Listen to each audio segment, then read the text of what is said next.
All of us independent hardware dealers like to say we compete with service, Sure. and we do. You got to do more than that. You got to scout your competition, identify their weaknesses, identify their strengths, and then build some alliances. If you can build those relationships, they become more of an ally than a competitor. Something I think most people don't have the ego check to be able to say, because at the end of the day, everyone running these businesses on the local level, they're still people. And I think we all want to help our customers. You can't have everything and you can't do everything well. So figuring out what you do rock at and then leaning into that is a great way to really win in business. And first of all, know your market, and then make sure that market knows you.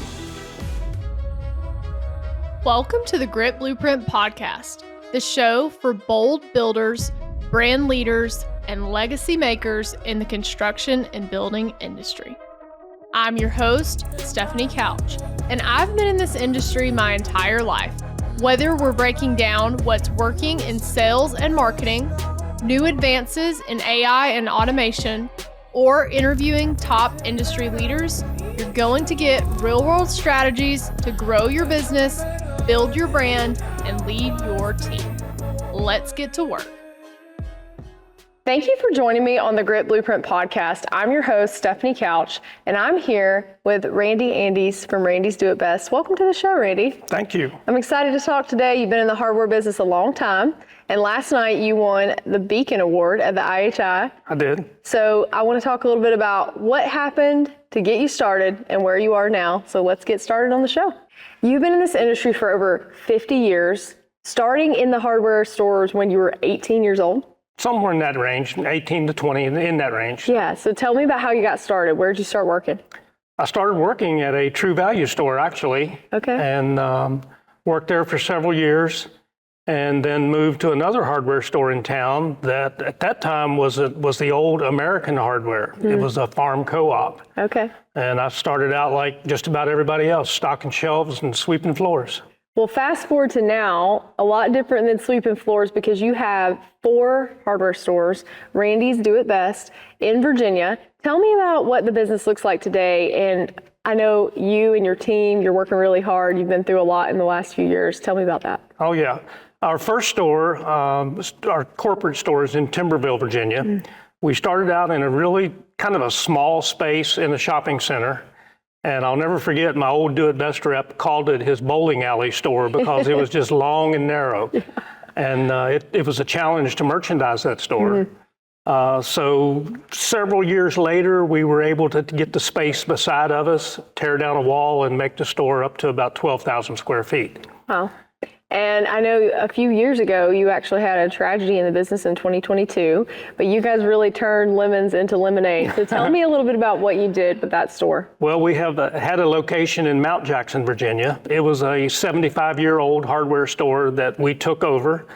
A couple of years after we took over, the store burnt to the ground. I'll never forget that phone call at a little after 2 in the morning said that you've got a fire at your store. And Christian, my son-in-law, he took off for Mount Jackson, and my wife and I just thought, well, somebody left something on in the kitchen, a little smoke damage or something. Sure. But when he sent us back the first picture, we knew that it was serious. Wow. And it actually burnt to the ground. Man, what actually caused it? Did you know? To this day, we still don't know. Wow. A lot of investigation, but we still don't know. Wow. Well, you did not let that stop you in Mount Vernon. So within 100 days, you had a new store reopen. So tell me how you did that. It was pretty amazing. The fire was on an early Saturday morning. And when we opened our Timberville store on Sunday morning, there was almost a line of people coming in to offer condolences, to say, you know, I'm here to help, whatever we can do. And I'll never forget, one of the council members from the town of Mount Jackson said, Randy, I don't know if you realize it, but there's a grocery store that's going to go out of business up on Main Street. You might want to go talk to him. Wow. I went to see him on Monday morning, Christian and I, and everything fell into place. I say it was divine intervention because everything just worked. Yeah. It was a blessing for that store owner to get out, and it was certainly a blessing for us to be able to move in and start renovating within just a matter of days, actually. Wow.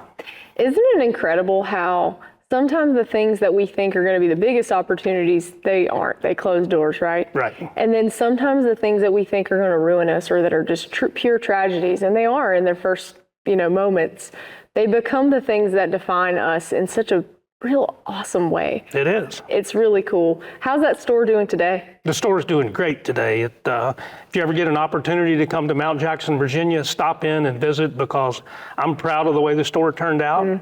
And we built and merchandised that store when items were hard to get, fixtures were hard to get, because we were in those COVID years. Yeah, 2022 was tough to get anything. And we pulled it off. Wow. And the support from the community, the other business owners, offering us trucks, warehouse space, whatever we needed. And I just can't say thank you enough to those folks that helped us. That's awesome. And you guys are a Do It Best store. So tell me a little bit about your experience working with them and what's it been like? Because you've been with them a long time. I have been. And prior to Do It Best, before I opened my own stores, I worked for hardware companies that had other suppliers. And Do It Best is, in my opinion, I really like the old American hardware folks, and Do It Best kind of mirrors that group. There's always somebody I can talk to. It's getting a little less now with emails and internet and all that sort of thing. And at my age, it takes a little getting used to for me to communicate that way. Sure, yeah. But I think it's been interesting for me collaborating with them to see they really do have a heart for independent business in the U.S. And I think they try to figure out how to do business with you the way you want to be dealt with, right? That's correct. Which is important. I know when my dad had his hardware store and lumberyard, we always were trying to figure out the way to compete with the bigger people, right? Yes. It's hard because you're one store, 2 stores, 5 stores, however many stores each person has, but those people have thousands of stores. They can buy so much bigger. How do you compete with big box? I know you actually had a Walmart Supercenter open right down the street. Across the road. Yeah. I mean, we look at them every day. Wow. And we scout our competition, and all of us independent hardware dealers like to say we compete with service. Sure. And we do. But you got to do more than that. You got to scout your competition, identify their weaknesses, identify their strengths, and then build some alliances, because if you know that they're weak in paint, go visit their paint manager and say, I know you don't carry this, but we do. And you carry this and we don't. So let's share those customers. Yeah. And if you can build those relationships, they become more of an ally than a competitor. That's really smart. And also something I think most people don't have the ego check to be able to say, because at the end of the day, everyone running these businesses on the local level, they're still people. That's right. And I think we all want to help our customers, and you can't have everything and you can't do everything well. So figuring out what you do rock at and then leaning into that is a great way to really win in business. And when we watched Walmart come into town, I took 30 days out of my schedule to lobby politicians, town officials, to try to prevent it from coming. And it didn't work. They still came, but people listened. Yeah. And it really aggravated me to see some of the merchants that were in town just roll over and say, they're going to put me out of business. I may as well get out now. Yeah. And I said, I had a lot of conversations with those guys saying, you don't have to give up. There's ways to compete if you want to stay. Yeah. And some just use it as an excuse to get out. So. That's right.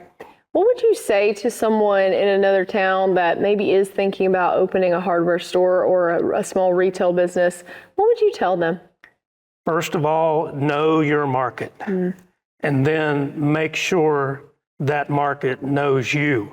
We're struggling with one location right now that we thought was going to be a prime location for a hardware store. What we found out several years later, that community is not a do-it-yourself community. They pay to have things done in their homes or gardens. And we went in with the same mindset that we're going to put in a hardware store that caters to do-it-yourselfers and some contractors.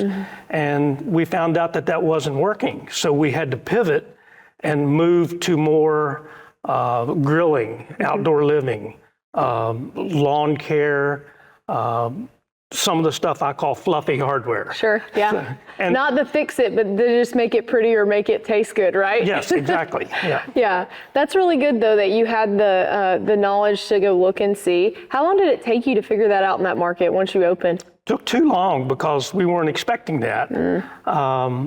And we're making adjustments as we speak. Yeah. To lower some cost and to bring in some other merchandise that's probably going to work better than our initial set.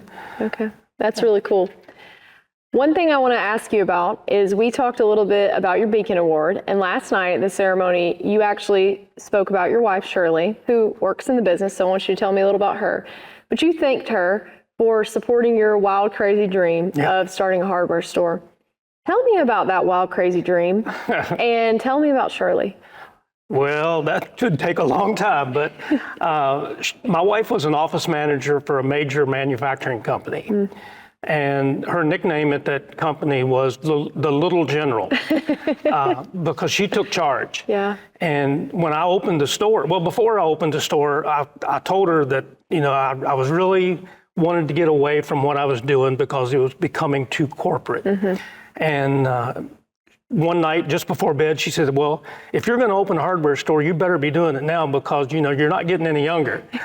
And I said, okay. How old were you when you opened it? Oh, my goodness. I don't know. We opened in 2001. Okay. So been a pretty good little ride Yeah, here. I had already had, close to 40 years in the hardware industry with other companies. And she was still working at the manufacturing plant, but she would come to the store at night. And I'll not forget that she was stocking, we first opened the store, she was stocking the National Hardware aisle. And she was hanging up stuff and she said, Randy, you told me you couldn't fix this because they didn't make that. I said, right there's what we need for that project at home. So it was kind of a mixed blessing. But anyway, I think she started enjoying what she was doing. So whenever she had time off from her real job, she would come to the hardware store. And then just out of the blue one day, she said, I'm going to retire from the plant and come on full time at the hardware store. Wow. And we work together every day and we live together at home. So there's not a lot of resonate with that couples. pretty different every single day. And we Not a work lot from of home couples. too. That's right, we do. But like I said last night, she's just the rock that holds everything together. She makes sure that our inventory is correct. She's meticulous with the bookkeeping, the payroll, and all the things that go into that. And she lets me do what I like to do, and that's helping people. Yeah. Tell me a little bit more about that. What is your favorite part of the last 50 years in the hardware business with helping people? I just really enjoy solving problems and showing people how a particular item works.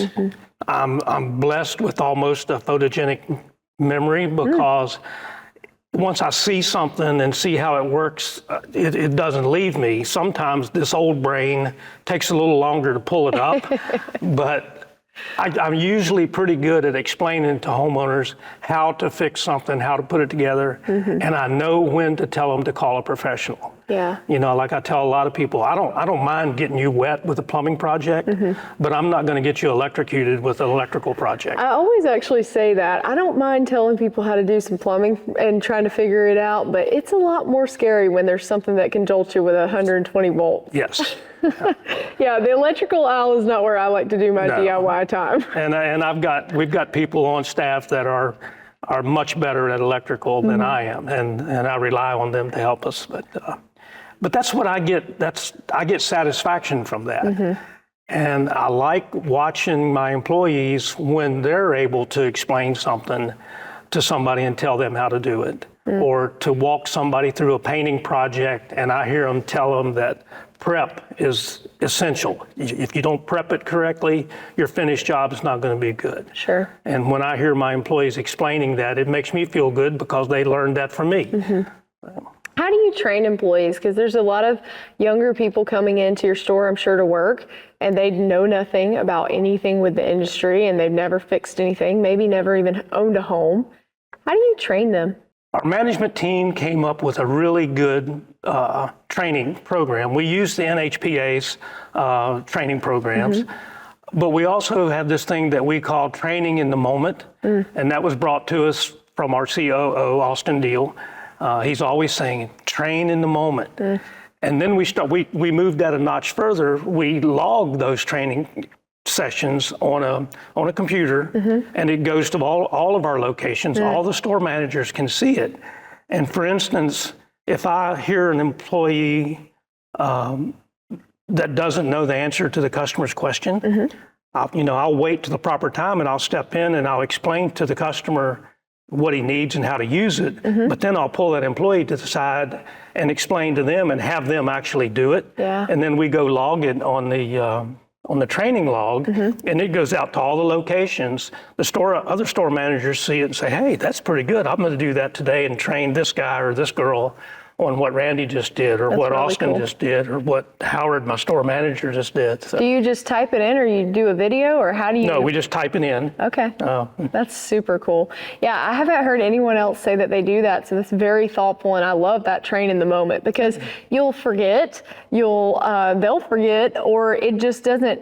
I think it doesn't stick as much when you're not standing there looking at it. So I love that. It's hard to schedule training. It is. And when we do this training in the moment, you can do it in 20 seconds a lot of times, 20, 30 seconds or a minute, and it's done. The other stores can use it, and it's working. That's really smart. I love that. All right, so I want to ask you about your next steps, because you are actually retiring. So in 2025, in January, you announced that you're going to be stepping away from the business and retiring. And I asked if you had any hobbies. You said you love antique cars, but you also have 8 grandchildren. I do. So what are you planning to do with all your not so spare time, I guess? Well, I've been taking one of the youngest grandsons, I've been taking him fishing a couple days. Okay. And when this weather cools off, we're going to go some more. I do like tinkering with my antique cars. I'm hoping to get out and see some, get to some car shows. My definition of retirement is a really, really flexible schedule. Yeah. I've told Christian I'll be available for special events. If he's got a need for training, or if he's out looking at a new location or something, I'm more than happy to help, because that's what I like to do. But for me to have to be there at 9 o'clock in the morning and stay till 6 o'clock at night, I'm looking forward to those days being gone. Yeah, you've put your time in behind the counter. I know you're ready for some flexibility. I've never liked an office. My office is out on the floor. Yeah, well, and I think it's cool that you'll still be able to help and do things when you want to and when they need you to, and probably on the bigger strategy side, I'm sure, of things. But your name is on the door, so I'm sure you'll still be around. And I kind of like using that term, that I'm the founder of Randy's Hardware. Yeah, that's really cool.